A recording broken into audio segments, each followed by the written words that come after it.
that we had learned the various types of sentences or instances where a direct speech can be converted into an indirect speech, let us move deeper as to know how to convert our direct speech into indirect speech, for which we need to know a few things.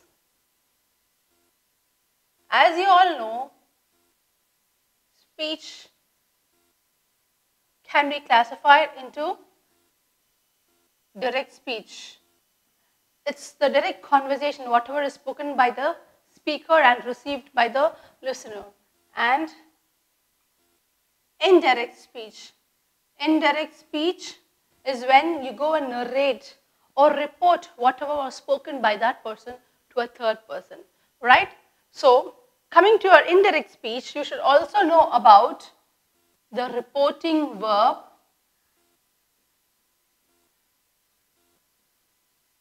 Now, what is a reporting verb? Let me give an example and then explain what a reporting verb is. He said that he worked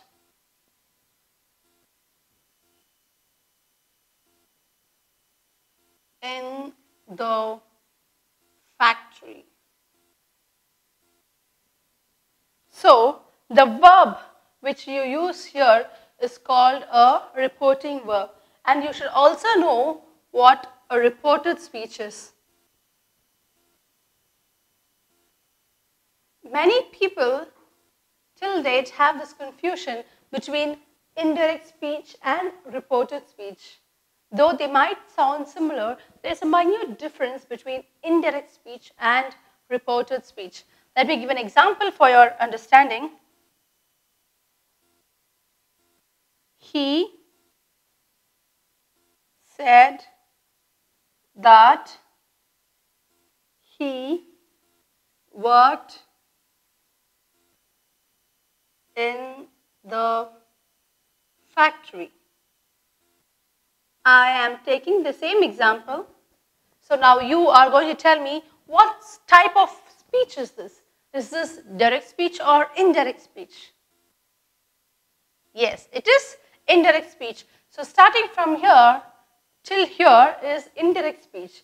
Which is your reporting verb here? Yes, the verb which you use here is a reporting verb. The second part of an indirect sentence is called reported speech, which is he worked in the factory is the reported speech. Let me repeat once again. An indirect speech is when you convert a direct happening into a narration or a report, right? So this sentence, he said that he worked in the factory, is an indirect sentence or indirect speech. And the corresponding verb used here is called reporting verb. And the second part or the second half, last half of an indirect sentence is called reported speech.